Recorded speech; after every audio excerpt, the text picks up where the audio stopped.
안녕하세요. 국제화제를 사랑해주신 여러분, 오늘은 제가 보라카이 바다가 아니고요, 하늘을 여러분께 보여드리고 싶어서 카메라를 켰습니다. 와, 너무 예쁘죠? 지금이 저녁 6시예요.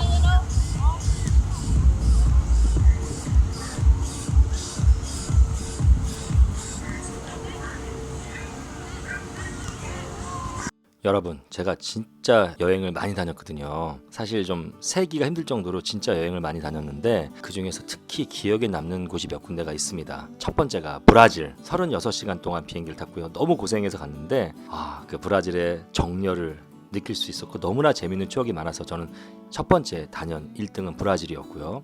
두 번째는 미국입니다. 미국이 왜 세계에서 가장 센 나라인지, 그리고 그 미국의 광활함과 거대함, 이거를 피부로 느꼈어요. 너무 좋았던 여행이었고, 세 번째가 중국. 와, 사회주의 국가인데 이 자본주의 받아들이면서 정말 하루하루 변모해가는 그 아주 역동적인 중국의 모습에 소름이 끼쳤고 감동이 됐어요. 그래서 중국에서 결국 14년 반 동안 살게 됐죠. 그리고 마지막이 러시아. 너무나 미녀들이 많았거든요. 오늘은 여행 얘기 좀 해보려고요. 네, 안녕하십니까. 20년째 해외에서 생활하고 있고 사업을 하고 있습니다. 그리고 국제 결혼했어요. 나름대로 해외 경험이 풍부하다고 생각하는 국제아재. 반갑습니다, 여러분. 오늘은 제가 오랜만에 여행에 대한 얘기를 좀 해볼까 합니다. 네. 여러분들의 여행 스타일은 어떠십니까? 제가 썸네일 제목에 내가 단기 여행을 싫어하는 이유 뭐 이렇게 했지만, 사실은 내가 장기 여행을 선호하는 이유라는 제목이 더 맞을 것 같기도 합니다. 예.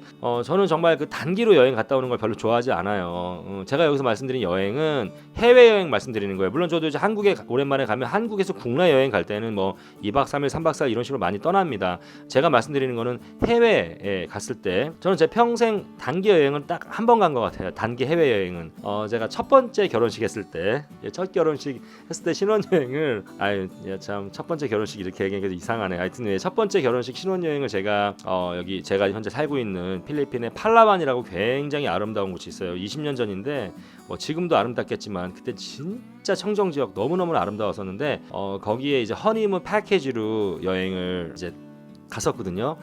그게 이제 저의 처음이자 마지막 어떤 패키지 여행이었었고, 그게 이제 저에게 처음이자 마지막 해외여행, 단기 해외여행입니다. 네, 제가 그 단기로 가는 거를 좋아하지 않고 장기 여행을 가는 걸 좋아하는 이유는 이런 거예요. 제가 비유를 들자면, 국제화제가 비유를 잘 들지 않습니까? 그러니까 이런 거죠. 여러분들이 좋아하는 여자와 사랑을 나누는데 쇼타임 1시간이란 제한적인 시간 안에 사랑을 나누는 거랑 긴 밤 사랑을 나누는 거랑 어떤 게 더 좋습니까? 그러니까 이런 차이라고 보시면 될 것 같아요. 얘가 좀 그랬나?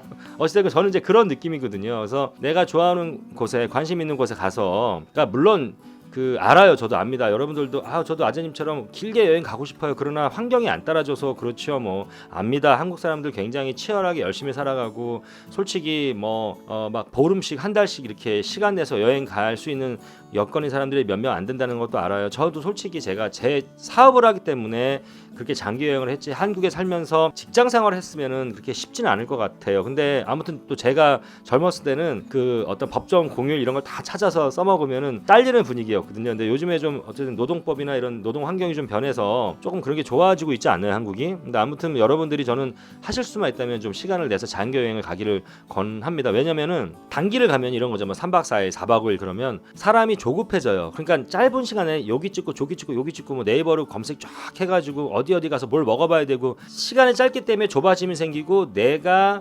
되도록이면 여기 와서 많은 거를 경험을 하기를 원하니까요. 예, 그렇게 되다 보면 정말 진솔하게 즐기기가 어렵다라는 거. 근데 만약에 장기로 뭐 보름이든 한 달이든 이렇게 장기로 여행을 하면 일단 그런 조바심이 없어요. 그렇기 때문에 내가 진솔하게 어떤 좋아하는 것들을 즐길 수 있다라는 거죠. 사실상 여러분들 뭐 3박 4일 사진 찍기 바쁘잖아요. 인스타에 올려야 되고 페이스북에 올려야 되니까, 안 그렇습니까? 근데 장기 여행을 하면요, 일단 그런 정말 조바심에서 해방이 되면서 내가 좋아하는 것들을 진실되게 즐길 수 있다는 게 저는 첫 번째 이유, 제가 장기 여행을 선호하는 첫 번째 이유입니다. 그럼 두 번째 이유는 뭐냐? 친구를 사귈 수 있다라는 거예요. 그러니까 솔직히 3박 4일 정신없이 막 사진 찍고 돌아다니고 먹고 이러다 보면은 뭐 누구 만날 수가 없잖아요. 근데 일단 보름이라든지 한 달 정도 어떤 이제 지역에 머무르게 되면요, 물론 뭐 그 보름 한 달이 또 긴 건 아니기 때문에 얼마나 깊은 우정을 나눌겠습니까만은 그래도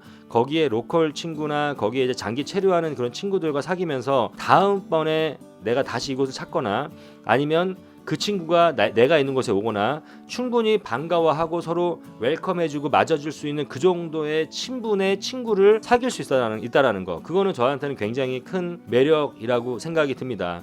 세 번째는 단기로 있는데 있다 보면 보지 못하는 것들을 장기로 있다 보면 볼 수가 있어요. 예를 들어서 제가 이제 어떤 경험을 하게 되냐면, 제가 여기 보라카이도 처음에 여행객으로 왔을 때 처음에 2주, 그 다음에 3주, 그 다음에 한 달, 그 다음에 40일 이런 식으로 왔었거든요, 혼자서. 예, 그때는 이제 싱글이었으니까 혼자서 왔단 말이에요. 근데 이제 여기서 로컬 친구를 사귄 거예요. 로컬 친구를 사귀었는데 그 친구의 와이프가 생일인 거예요. 그러니까 여기 필리핀 로컬 친구. 근데 이제 아주 못 사는 친구는 아니고 좀 자기 땅도 있고 뭐 그렇게 부자는 아니지만 땅도 있고 자기 집도 있고 뭐 이런 친구예요. 그래서 그 친구 와이프 생일에 제가 초대를 받아서, 야, 여기 필리핀 보라카이의 로컬 사람의 어떤 생일 파티를 제가 한번 몸소 체험할 수 있는 그런 기회를 갖게 된 거죠. 근데 만약에 제가 그때 뭐 3박 4일 이렇게 왔으면은 그런 친구를 사귈 수도 없었을 뿐만이 아니라 그런 뭐 생일 파티에 초대를 받을 확률이 굉장히 떨어지잖아요. 근데 이제 여러분들이 이제 이거 하나의 예지만 어떤 해외에 나가서 좀 장기 체류하면서 여행을 하다 보면 그러한 예상치 못했던 단기에서 체험하거나 보기 힘든 것들을 장기로 가면서 접하게 되는, 경험하게 될 수 있는 그런 기회가 그만큼 많이 열려져 있다라는 거, 이게 또 저는 굉장히 장기 여행의 매력이라고 생각이 듭니다. 그 다음에 네 번째는 이건 제가 이제 비즈니스맨이기 때문에 그래요. 그러니까 3박 4일 4박 5일로는 모르는데 적어도 뭐 보름, 3주, 한 달 이렇게 있다 보면 뭔가 거기서 이렇게 비즈니스 거리도 눈에 보이게 되더라고요. 사람 일은 모르잖아요. Why not? Just in case, right? 그죠? 그러니까 뭐 예를 들어서 내가 진짜 여기, 그래서 제가 보라카이에서 지금 사업하고 지금 밥 먹고 살고 있는 이유가 그런 것들이 또 눈에 보이기 시작을 해요. 그래서 어떠한 뭐 그런 경우는 드문 경우지만 어떤 비즈니스 거리가 생길 수도 있다라는 거, 그런 가능성도 열려져 있고요. 마지막으로는 어찌 됐건 내가 이제 방문한 그 나라의 어떤 문화 같은 것들을 좀 더 이렇게 체득한다고 해야 되나? 그러니까 그곳의 문화를 배울 수 있다라는 거, 이런 거는 정말 그게 이제 뭐 언어 몇 마디가 됐던, 그 사람들의 생활 습관이 됐던, 뭐 그 사람들의 어떤 뭐 역사가 됐던, 이런 것들은 단기로 여행에서는 이렇게 느끼고 배우기가 어렵지만 좀 장기 체류하다 보면은 그런 것들도 배울 수가 있거든요. 그래서 제가 오늘은 단기 여행보다 내가 왜 장기 여행을 좋아하느냐에 대한 이야기를 여러분께 좀 나눠봤습니다. 다시 한번 말씀드리지만 여러분들, 저는 그래요. 그러니까 이런 댓글 되게 많아요. 아재님, 저도 아재님처럼 살고 싶고 저 떠나고 싶은 마음은 굴뚝 같은데 정말 환경이 받쳐주지 않네요.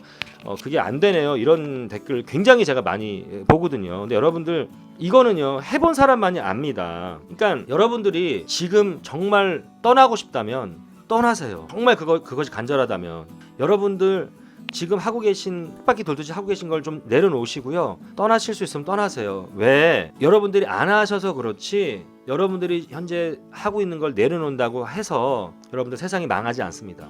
여러분들의 삶이 망하지 않습니다. 정말 물론 제 얘기가 좀 배부른 얘기일 수도 있어요. 정말로 그러고 싶은데 진짜 어쩔 수 없는 분들도 계시는 거 제가 압니다만, 많은 분들이, 제가 봤을 때 많은 분들이 우리나라 대한민국 정도의 경제력이 있는 나라에 살고 계신 한국 사람들이라면 정말 떠나고 싶지만 용기가 없어서 내가 이거 내려놓는 순간 너무 잃는 게 많을 것 같은 그 두려움 때문에 오히려 못 떠나시는 분들이 좀 더 많을 거라고 생각이 들거든요. 여러분들 괜찮습니다.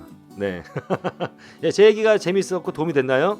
구독과 좋아요 부탁드리고요. 또 여러분 저랑 생각이 다르시면 괜찮습니다. 싫어요 눌러주시고 정중하게 댓글 달아주세요. 여러분들의 소중한 댓글 제가 다 보겠습니다. 네, 국제아재였습니다. 감사합니다.